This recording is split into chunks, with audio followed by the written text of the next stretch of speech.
உலகின் மிகப்பெரிய ஜனநாயக நாட்டின் தேர்தல் நடந்து தேர்தல் முடிவுகளும் வந்துவிட்டது. இது உலகின் மிகப்பெரிய ஜனநாயக திருவிழா என்றே சொல்ல வேண்டும். தேர்தலில் அமெரிக்கா உட்பட்ட பிரதிநிதிகள் வரை தேர்தலை இவ்வளவு கண்ணியமாகவும் திட்டமிடலுடன் செயல்படுவதைக் கண்டு ஆச்சரியப்பட்டு பேசினார்கள். மிக சிறப்பாகவும் தேர்தலை நடத்தி முடித்தது இந்தியாவில் உள்ள தேர்தல் கமிஷன். தேர்தலும் நல்ல முறையில் முடிந்து முடிவுகள் வந்தபோது பாரதிய ஜனதா கட்சி 240 இடங்களில் தனிப்பெரும்பான்மையுடனும் இந்திய நேஷனல் காங்கிரஸ் 99 இடங்களில் தனி பெரும்பான்மையுடனும் வெற்றி பெற்றிருக்கிறது. அதுபோல திரிணாமுல் காங்கிரஸ் 29, திராவிட முன்னேற்றக் கழகம் 22, ஜனதாதள் 12, சிவசேனா 9, நேஷனலிஸ்ட் காங்கிரஸ் 8 என்று இப்படி பட்டியல் நீண்டு கொண்டே போகிறது. போக போக தொகுதிகளின் எண்ணிக்கை குறைந்து கொண்டே போகும். 2 தொகுதியும் 1 தொகுதி என்று ஜெயித்த எத்தனையோ சிறு குறு கட்சிகள் இருக்கிறது என்பதும் குறிப்பிடத்தக்கது. இப்படி பட்டியல் நீண்டு கொண்டே போகிறது. 1 சீட்டு 2 சீட்டு கிடைத்த கட்சிகள் நிறைய உண்டு. நம்மூர் விடுதலை சிறுத்தை, கம்யூனிஸ்ட் போன்ற கட்சிகளும், ஆம் ஆத்மி, ராஷ்டிரிய லோக் தளக் என்று பல கட்சிகள், சிறு சிறு கட்சிகள் 1, 2 என்ற தொகுதிகளில் வெற்றி பெற்றிருக்கிறார்கள். இதில் ஆளுங்கட்சிக்கு பின்னடைவு என்று ஊடகங்களும் மற்றவர்களும் சொல்கிறார்கள். அரசியல் நோக்கர்கள் என்ன சொல்கிறார்கள்?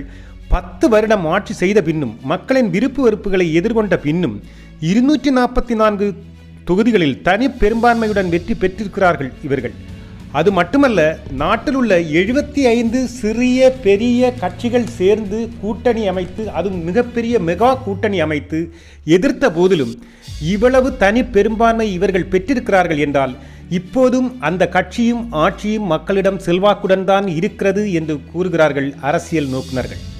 அதே நேரம் இந்திய கூட்டணியோ புத்திசாலித்தனமாக தங்கள் பலகீனங்களை புரிந்து கொண்டு 75% கட்சிகளையும் இணைத்து கொண்டு தேர்தலில் நின்று வெற்றி பெற்றிருக்கிறார்கள். சென்ற தேர்தலில் தங்களுக்கு நடந்த பலகீனங்கள் என்ன, பிரச்சனைகள் என்ன, எதனால் தோற்றோம் என்பதை நன்கு ஆராய்ந்து இந்த முறை மிக சரியாக திட்டமிட்டு கூட்டணியோடு செயல்பட்டிருக்கிறார்கள்.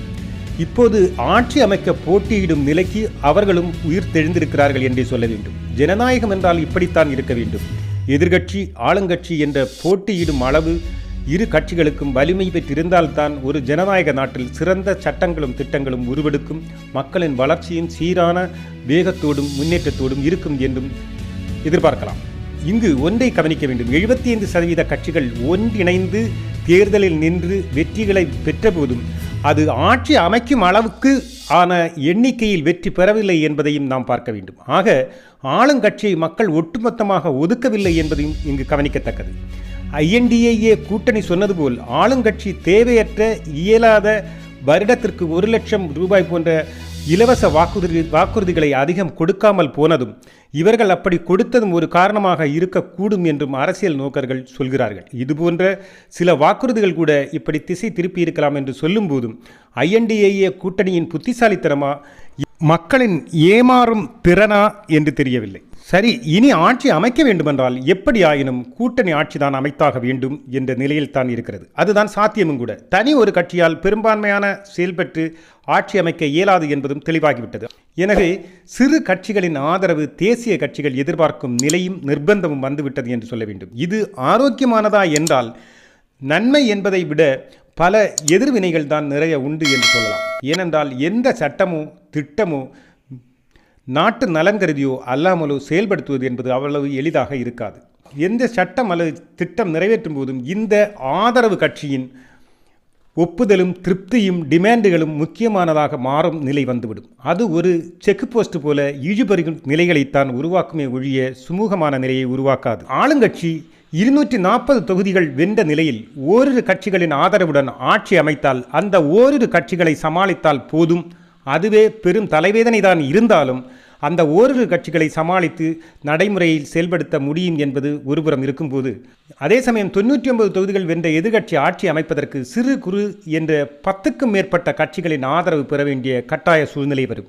இது நல்ல ஆட்சியை தர உதவுமா என்பதும் கேள்விக்குறிதான். கட்சிகளின் எதிர்பார்ப்பு, விருப்பங்கள், அவற்றை நிறைவேற்றி கொடுக்க வேண்டிய நிர்பந்தங்கள் போன்றவை ஆட்சியை தக்க வைப்பதும் பெரும் போராட்டமாகவே மாறக்கூடும். இங்கு திட்டங்களோ சட்டங்களோ நாட்டு நலன் கருதிய செயல்பாடுகளோ செயல்படுத்துவது என்பது அவ்வளவு எளிதானதாகவும் இருக்காது, அவ்வளவு சுலபமானதாகவும் இருக்காது. எனவே நாட்டு நலன் என்பதும் இங்கு கேள்விக்குறியாகத்தான் அமைய வாய்ப்பிருக்கிறது. ஒருவேளை இவர்கள் ஆட்சி அமைத்தால் எந்த அளவு தொடர்ந்து செல்லும் என்பதும் கேள்விக்குறிதான். ஏனென்றால் எப்போது பார்த்தாலும் ஒவ்வொரு கட்சிகளின் தலைவர்களும் அவர்களின் விருப்பு வெறுப்புகளும் இங்கு பிரச்சனையாக எழுந்து கொண்டே இருக்கும். இடைநிலையே இது விழுந்து விடுவதற்கான வாய்ப்புகளும் அதிகம். மட்டுமல்ல, 244 தொகுதிகள் வெற்றி பெற்ற ஒரு எதிர்க்கட்சி இருக்கும்போது அது என்ன வேண்டுமானாலும் காய் நகர்த்தவும் வாய்ப்பு இருக்கிறது. குழப்பமே நிலவும். என்டிஏ என்ற ஆளுங்கட்சியின் கூட்டணி தான் ஆட்சி அமைக்கும் என்று சொல்கிறார்கள்.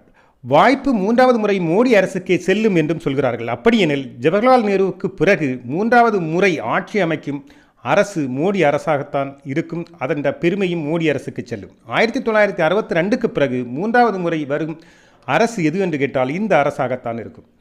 மட்டுமல்ல, அந்த காலகட்டத்தையும் இந்த காலகட்டத்தையும் ஒருபோதும் ஒப்புதல் செய்ய முடியாது. அன்றைய படிப்பறிவு, அன்றைய ஊடகங்களின் செயல்பாடுகள் என்று பல வித்தியாசங்கள் இருப்பதால் ஒருபோதும் சரிசமமாக ஒப்பிட முடியாது. எப்படியோ நாட்டுக்கும் மக்களுக்கும் நல்லது செய்ய வரும் எந்த அரசையும் வரவேற்போம். அவர்கள் நமது எதிர்பார்ப்பை நிறைவு செய்வார்கள் என்றும் நாம் நம்புவோம். நம்பிக்கைதானே வாழ்க்கை.